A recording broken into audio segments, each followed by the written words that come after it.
بسم اللہ الرحمن الرحیم الحمد للہ رب العالمین والصلاة والسلام علی رسولہ الکریم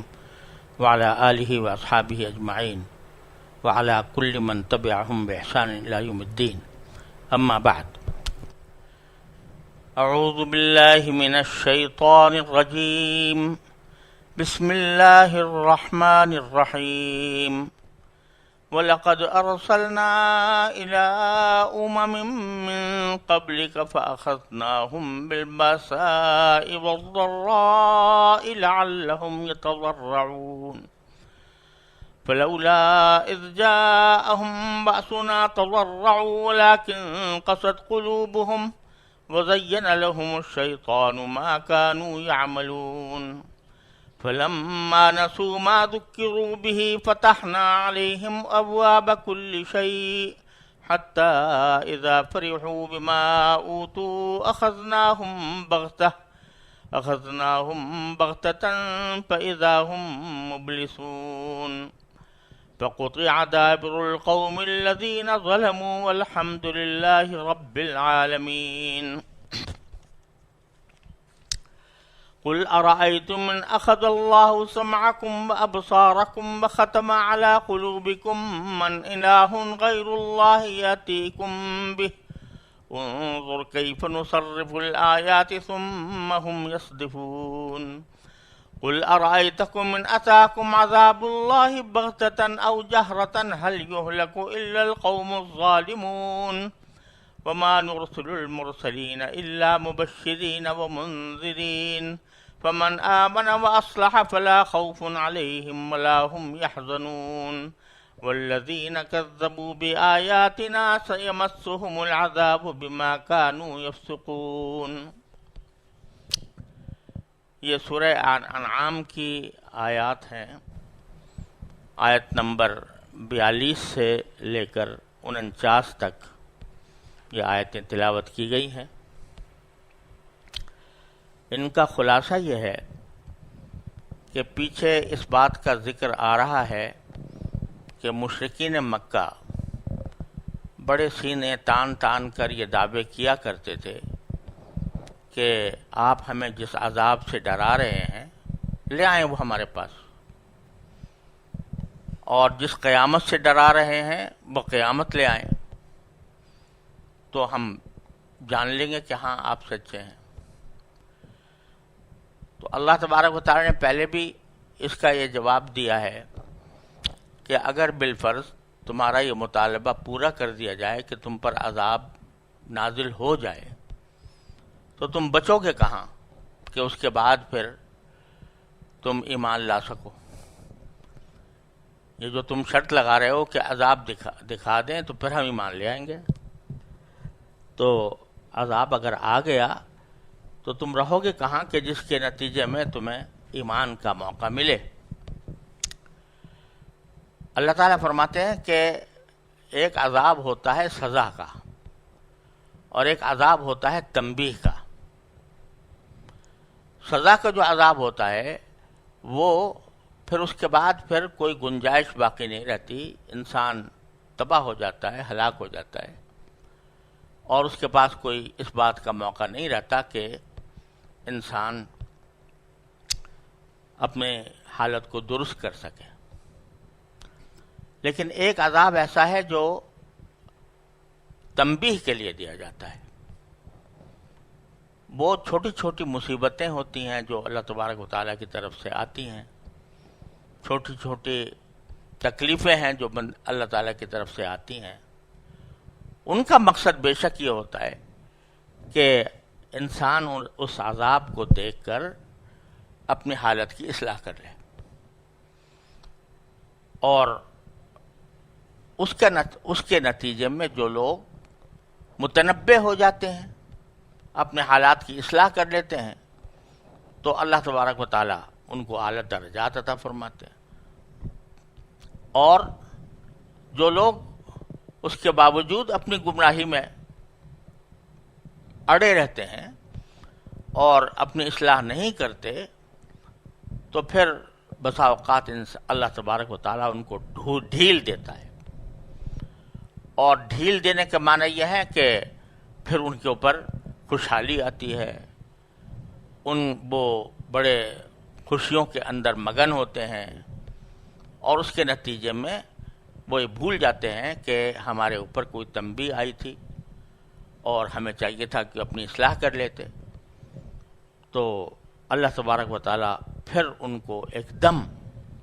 کسی عذاب میں پکڑ لیتے ہیں اور اس کے نتیجے میں ان کی جڑ ہی کٹ جاتی. تو اللہ تبارک و تعالیٰ فرما رہے ہیں کہ یہی ہماری سنت رہی ہے پچھلے انبیاء کرام اور پچھلی ملتوں کے بارے میں بھی. اب ان آیات کا ترجمہ اس روشنی میں پیش کرتا ہوں. فرمایا کہ اور اے پیغمبر، تم سے پہلے ہم نے بہت سی قوموں کے پاس پیغمبر بھیجے، پھر ہم نے ان کی نافرمانی کی بنا پر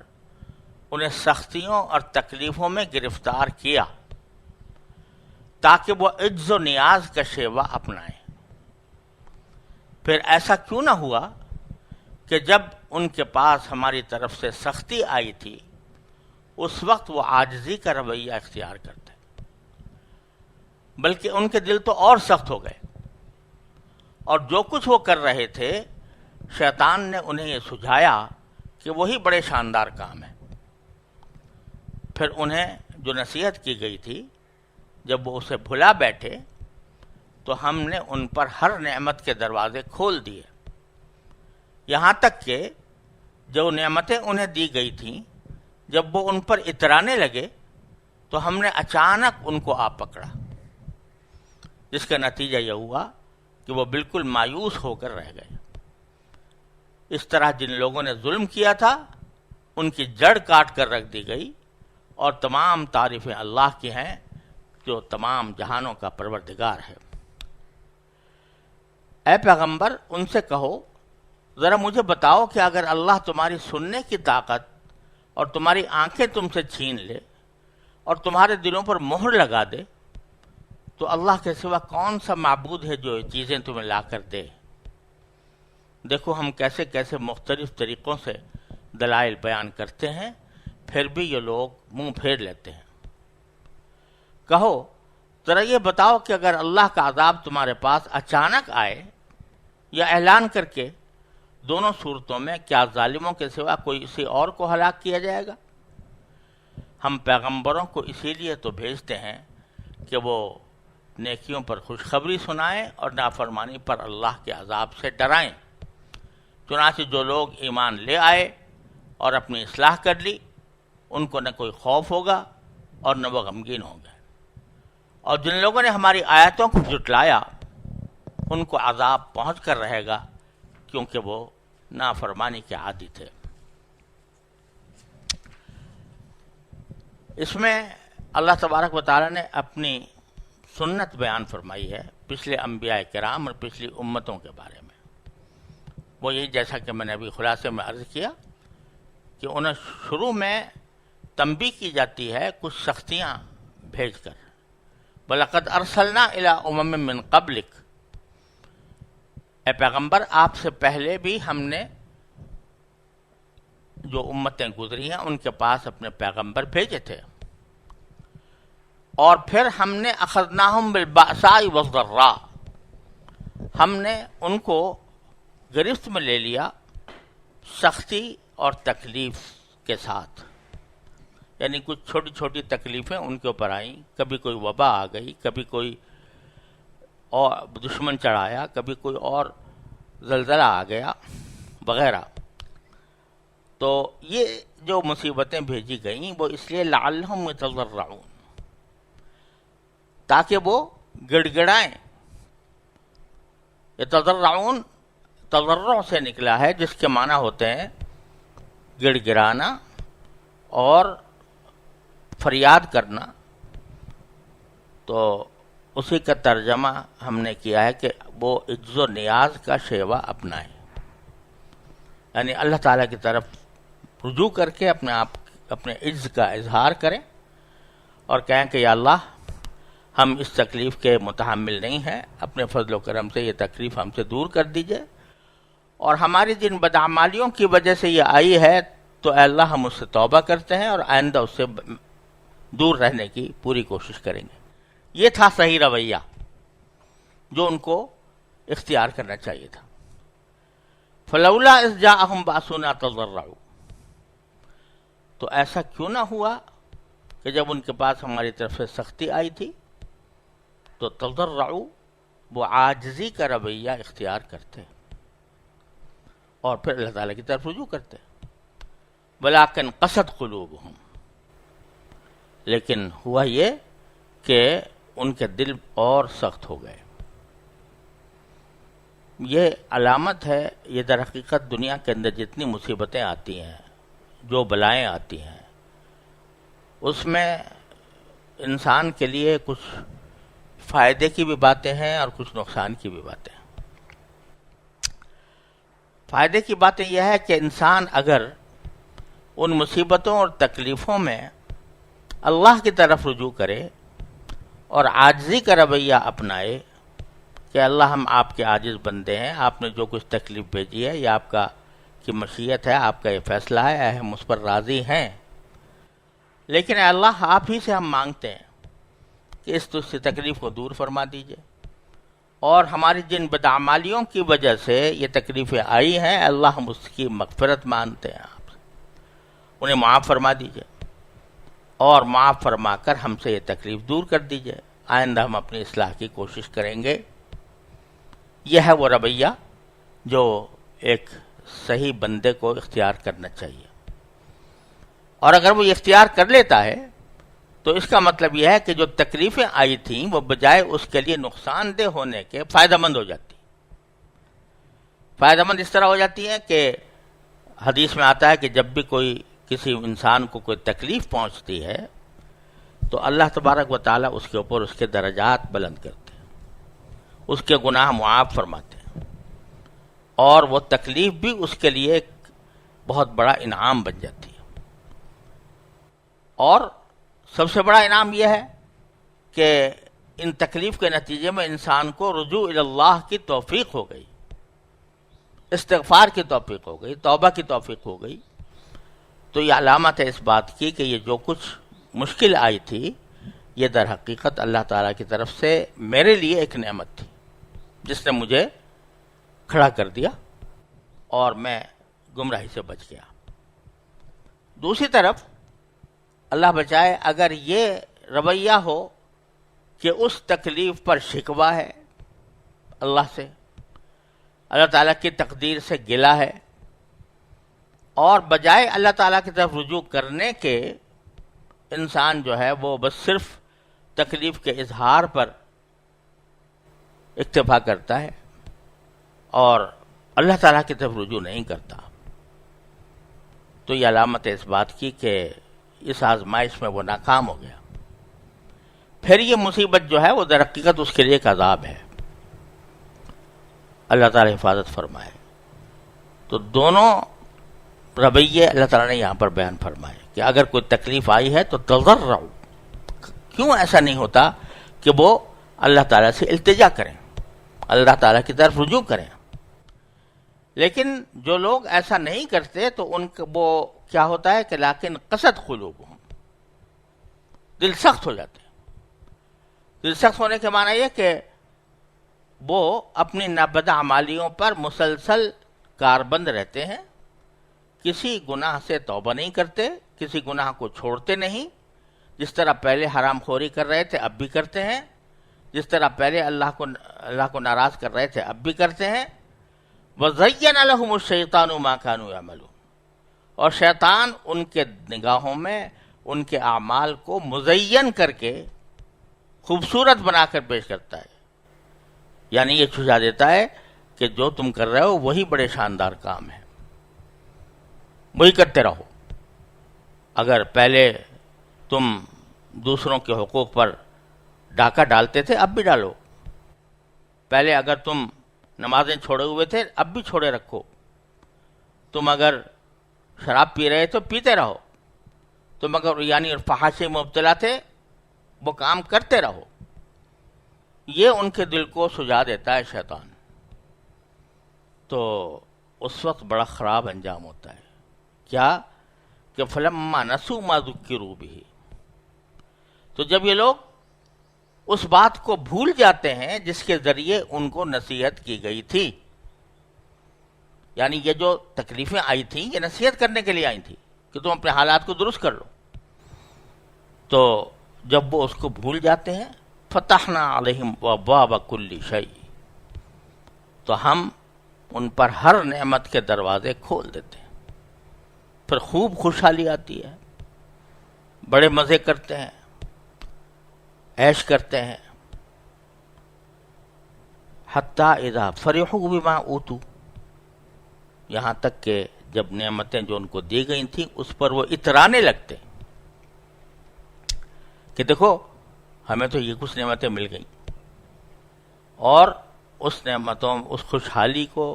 اس عیش و عشرت کو جو ان کو حاصل ہوئی ہے اس کے اوپر دوسروں کے مقابلے میں اتراتے ہیں اور کہتے ہیں کہ دیکھو وہ مصیبت جو تھی وہ گزر گئی اور اب تو ہم بڑے خوشحال ہیں، حالانکہ ہم نے اللہ کی طرف رجوع نہیں کیا تھا، ہم نے اللہ سے معافی نہیں مانگی تھی، اس کے باوجود ہم خوشحال ہیں، اس کے باوجود ہم مزے کر رہے ہیں۔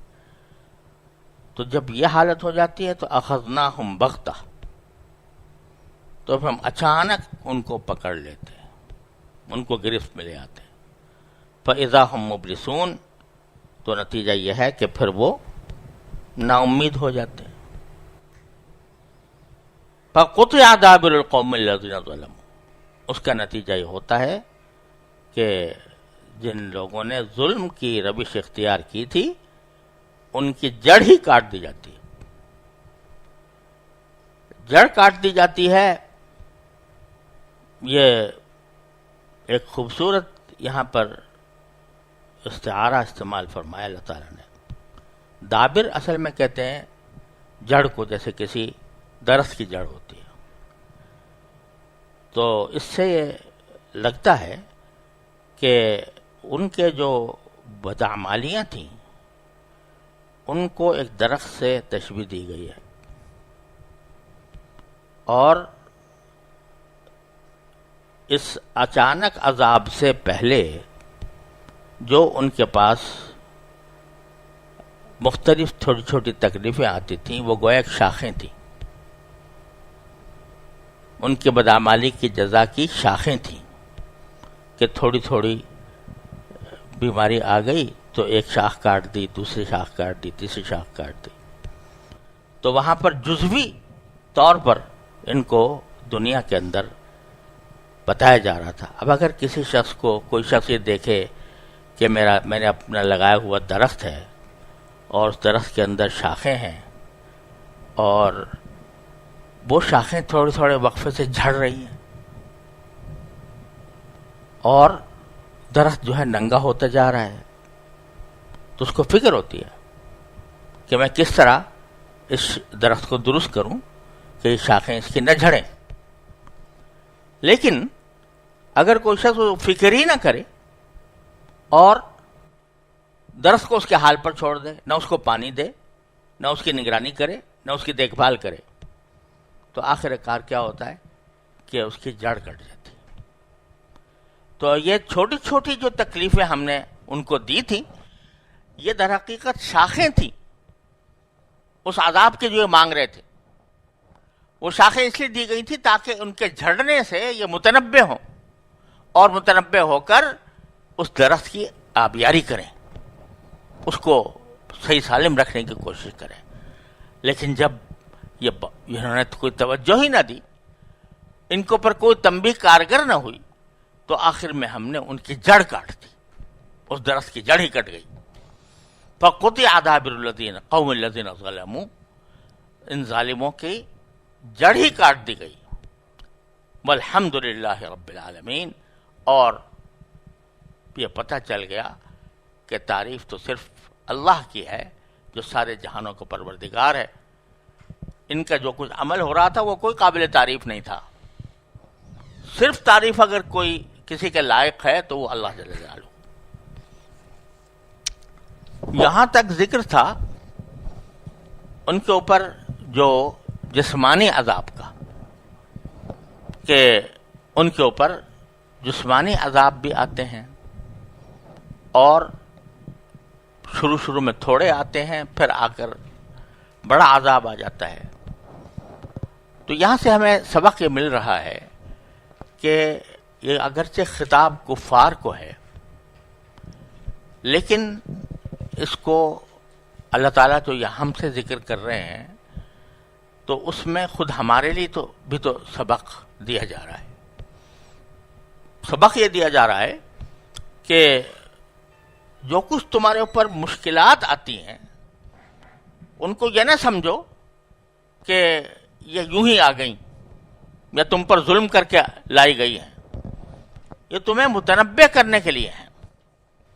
اگر دنیا کے اندر کوئی مصیبت آتی ہے تو وہ تمہارے اعمال کی وجہ سے آتی ہے۔ ما اصابکم من مصیبت فبما کسبت ایدیکم ویعفو عن کثیر، جو تکلیفیں تمہیں آتی ہیں وہ سب تمہارے اعمال کا نتیجہ ہوتی ہیں، اور اللہ تعالیٰ بہت سے گناہوں کو تو معافی کرتا رہتا ہے۔ تو یہ سمجھو کہ یہ تکلیف جو کچھ بھی آئی ہے یہ مجھے اللہ کی طرف رجوع کرنے کا سبب بنے، اللہ کے سامنے عاجزی اختیار کرنے کا سبب بنے۔ اگر ایسا ہے تو پھر وہ تکلیف بھی تمہارے لیے رحمت بن جائے گی، تمہاری اصلاح ہو جائے گی۔ لیکن اگر تم اس کے باوجود غفلت میں پڑے رہے اور اس کے باوجود تم اللہ تعالیٰ کی طرف رجوع نہ ہوئے تو اللہ بچائے، پھر اللہ تعالیٰ ہو سکتا ہے تمہیں ڈھیل دینے کے اسباب پیدا کر دے، اور وہ یہ کہ تم خوب خوشحال ہو جاؤ، تمہاری ساری آرزویں پوری ہونے لگیں، مگن ہو جاؤ اس دنیا کے اندر۔ شیطان اس وقت تمہیں سجائے گا کہ بڑا اچھا کام کر رہے ہو، اور لیکن ایک وقت آئے گا کہ اچانک پکڑے جاؤ گے، کس طرح کہ موت آ جائے گی، اور کوئی عذاب عام تو انشاءاللہ رسول کریم صلی اللہ علیہ وسلم کی برکت سے اس امت پر آنے والا نہیں ہے۔ اللہ تعالیٰ نے اعلان کر دیا کہ جب تک آپ ان قوم کے اس امت کے اندر موجود ہیں تو آپ پر تو امت پر کوئی عذاب عام نہیں آئے گا، ایسا عذاب جس میں ساری امت ہلاک ہو جائے۔ لیکن ایک عذاب تو ہر ایک کو آنا ہے، وہ کیا کہ وہ موت آئے گی، موت آنے کے بعد موت کے برزخ کے حالات پیش آئیں گے، اور پھر بالآخر کشاں کشاں وہ انسان محشر کی طرف جائے گا۔ تو ایسا نہ ہو کہ تم اسی غفلت کی حالت میں ہو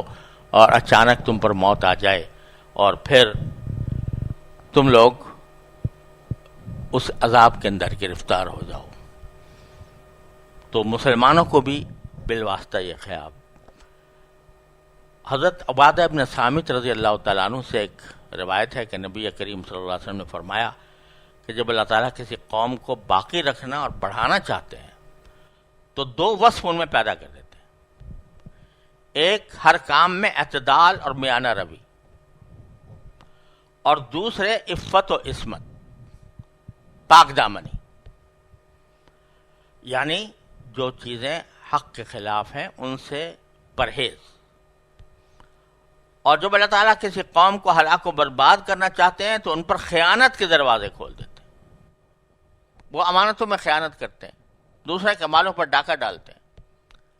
یعنی وہ اپنے خیانتوں اور بدعمالیوں کے باوجود دنیا میں کامیاب نظر آتے ہیں۔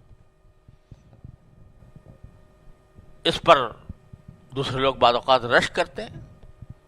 لیکن حقیقت میں وہ بہت بڑی خطرناک چیز ہوتی ہے، یعنی اللہ تعالیٰ کی طرف سے ڈھیل، اور پھر اچانک ان کو پکڑ لیا جاتا ہے۔ تو اگرچہ یہاں خطاب کافروں کو ہو رہا ہے، لیکن اس کے ساتھ ہی ہم مسلمانوں کے لیے بھی ایک بہت بڑی تنبیہ کا اللہ تبارک و تعالیٰ نے اس میں خطاب فرمایا ہے۔ اللہ تعالیٰ ہم سب کو اس کو سمجھنے کی توفیق عطا فرمائے۔ تو یہ ذکر تھا جسمانی عذاب کا۔ اب آگے اللہ تعالیٰ فرماتے ہیں کہ جس طرح ہم جسمانی عذاب دینے کے پر قادر ہیں، اسی طرح ایک روحانی عذاب بھی دے سکتے ہیں۔ وہ کیا کہ تمہاری سننے کی صلاحیت، تمہارے دیکھنے کی صلاحیت ختم ہو جائے اور تمہارے دلوں پر مہر لگ جائے، اعوذ باللہ۔ یعنی بعض اوقات اللہ تبارک و تعالیٰ بدعمالیوں کے نتیجے میں ایسا کرتے ہیں کہ حق بات سننے کی صلاحیت ہی کھو بیٹھتا ہے انسان، اور صاف سیدھی چیز کو دیکھنے کی صلاحیت سے محروم ہو جاتا ہے، جس کا مطلب یہ ہے کہ دل پر مہر لگ جاتی ہے۔ جب کوئی شخص مسلسل ضد اور ہٹ دھرمی کا رویہ اختیار کیے رہتا ہے، بدعملی بھی کرتا ہے، اس کو بدعملی بھی نہیں سمجھتا، چوری بھی کرتا ہے اور سینہ زوری بھی کرتا ہے، گناہ بھی کرتا ہے اور اس کو گناہ ماننے سے انکار بھی کرتا ہے، جب یہ اس کا رویہ حد سے گزر جاتا ہے تو ایک مرحلہ آتا ہے جب اللہ تعالیٰ اس کے دیکھنے سننے کی صلاحیت یہ نہیں کہ اس کو گونگا یا بہرا بنا دیا جائے یا اندھا بنا دیا جائے، بلکہ مطلب یہ ہے کہ حق بات اس کے دل میں آتی ہی نہیں، حق بات سنی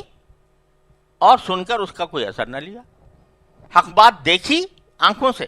پھر بھی اس کا کوئی اثر نہ لیا، تو پھر نتیجہ ہوتا ہے کہ اس کے دلوں پر مہر لگا دی جاتی ہے۔ قل، آپ کہہ دیجئے، ارائیتم، ذرا مجھے بتاؤ، ان اخذ اللہ سمعکم وابصارکم، اللہ تعالیٰ اگر تمہاری سماعت اور تمہاری بصارت دیکھنے کی صلاحیت وہ واپس لے لے، وختم علی قلوبکم، اور تمہارے دلوں پر مہر لگا دے، من الہ غیر اللہ یاتیکم بہ، تو اللہ کے سوا کون سا معبود ہے جو تمہیں وہ واپس لا کر دے؟ جیسا میں نے عرض کیا کہ کفار مشرکین عرب کے وہ اللہ کو مانتے تھے، اور جب بہت سخت کوئی مصیبت پڑ جاتی تھی تو پھر وہ اس صورت میں اپنے دیوتاؤں کے بجائے اللہ ہی کو پکارتے تھے۔ تو فرماتے ہیں کہ اگر اس طرح ہو جائے کہ تمہاری سننے کی صلاحیت ختم ہو جائے، دیکھنے کی ہو جائے، چاہے ظاہری طور پر ایسا ہو جائے یا باطنی طور پر ایسا ہو جائے، تو کون ہے کہ اللہ تعالیٰ کے سوا جو تمہیں لے کر آئے؟ تو دیکھو، ہم تمہیں ہر طرح کی مختلف طریقوں سے تمہیں بات سمجھانے کی کوشش کر رہے ہیں اور دلائل پیش کر رہے ہیں۔ انظر کیف نصرف الآیات، دیکھو ہم کس طرح طرح سے ان کے سامنے نشانیاں لاتے ہیں۔ ثم ہم یصدفون، اس کے بعد بھی یہ لوگ اعراض کر لیتے ہیں، یعنی منہ پھیر لیتے ہیں۔ قل ارأیتکم ان اتاکم عذاب اللہ بغتۃ او جہرۃ هل یہلک الا القوم الظالمون، ان سے کہیے ذرا مجھے بتاؤ کہ اگر اللہ کا عذاب آ جائے، اچانک آئے، او جہرۃ یا علی الاعلان آئے، تو هل یہلک الا القوم الظالمون، تو ہلاک کون ہوں گے؟ ظالم لوگ، یعنی تم لوگ۔ تم یہ کہتے ہو عذاب آ جائے گا تو ہم اصلاح کر لیں گے اپنی، ارے بھائی اس عذاب آئے گا تو ہلاک کون ہوگا؟ تم ہی ظالم لوگ ہوگے۔ تو ہم در حقیقت اپنے پیغمبر جو بھیجتے ہیں وہ اسی لیے بھیجتے ہیں کہ لوگوں کو یہ بتائیں کہ جو تھوڑی تھوڑی تکلیفیں تمہارے پر آ رہی ہیں یہ ایک اللہ تعالیٰ کی طرف سے تعزیانہ ہے۔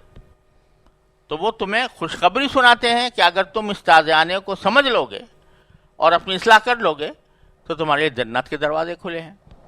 اور اگر نہیں سنو گے تو تمہارے لیے جہنم اور عذاب ہے۔ تو ما نرسل المرسلین الا مبشرین و منذرین، ہم رسولوں کو اسی لیے بھیجتے ہیں کہ وہ خوشخبری سنانے والے ہوتے ہیں۔ کہا کہ خوشخبری کہ اگر اللہ کی طرف رجوع کرو گے تو تمہیں جنت ملے گی، جنت کی نعمتیں حاصل ہوں گی۔ وہ منذرین، اور ڈرانے والے ہوتے ہیں، آگاہ کرنے والے ہوتے ہیں کہ اگر تم نہ سدھارا، تم نے اپنے آپ کو نہ سدھارا تو پھر تمہارے لیے عذاب جہنم ہے۔ فمن آمن و اصلح، چنانچہ اس کا اندازہ بتا دیا کہ یہ ان کے خوشخبری سنانے اور ڈرانے کا نتیجہ یہ ہوتا ہے، اور اس کا مطلب یہ ہوتا ہے کہ فمن آمن و اصلح، جو ایمان لے آئے اور اپنی اصلاح کر لے، فلا خوف علیہم ولا هم یحزنون، تو ان کو کبھی کوئی خوف بھی نہیں ہوگا اور کوئی غم بھی نہیں ہوگا۔ یہ جنت کی عجیب و غریب کیفیت ہے جو اس دنیا میں ہم اس کا تصور نہیں کر سکتے۔ دنیا میں یہ دنیا خوف اور حزن سے خالی نہیں ہے۔ کوئی بڑے سے بڑا بادشاہ، صاحب اقتدار، سرمایہ دار ایسا نہیں ہے جو دنیا میں خوف سے اور حزن سے مبرہ ہو۔ خوف ہوتا ہے مستقبل کا کہ آئندہ کہیں یہ نہ ہو جائے، وہ نہ ہو جائے۔ ایک صاحب اقتدار ہے اس کو ہر وقت یہ خوف لگا ہوا ہے کہ کوئی بغاوت نہ کر دے، اور ایک مالدار ہے اس کو ہر وقت خوف یہ لگا ہوا ہے کہ میرا مال کہیں چلا نہ جائے آئندہ کا، اور غم ہوتا ہے ماضی کے اوپر کہ ماضی میں یہ واقعہ ہو گیا، ہائے افسوس میں اس مشکل میں مبتلا ہو گیا۔ تو ہر وقت انسان ان دو حالتوں میں رہتا ہے، ایک خوف ہے، ایک حزن ہے۔ اچھے سے اچھی لذت بھی انسان کو حاصل ہو رہی ہو تو بھی اس کو خطرہ ہوتا ہے کہ کہیں یہ لذت ختم نہ ہو جائے، کھانا کھا رہا ہے، مزہ آ رہا ہے، لطف آ رہا ہے، لیکن ایک خوف دھڑکا لگا ہوا ہے کہ زیادہ کھاؤں گا تو پیٹ خراب ہو جائے گا، ایک خوف ہے۔ اور حزن ہوتا ہے ماضی کے اوپر، صدمہ ہوتا ہے ماضی کا، ماضی میں کوئی واقعہ پیش آ گیا، اس کی تکلیف ہے، اس کا غم ہے، اور وہ غم کھایا جا رہا ہے انسان کو۔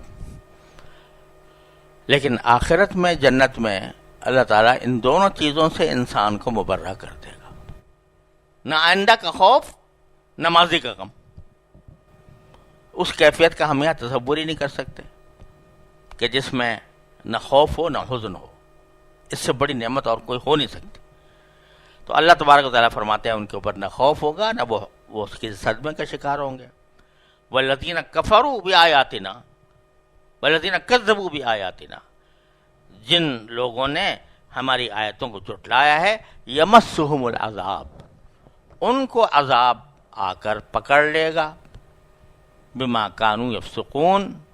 کیونکہ وہ نافرمانی کے عادی تھے۔ تو اس وقت میں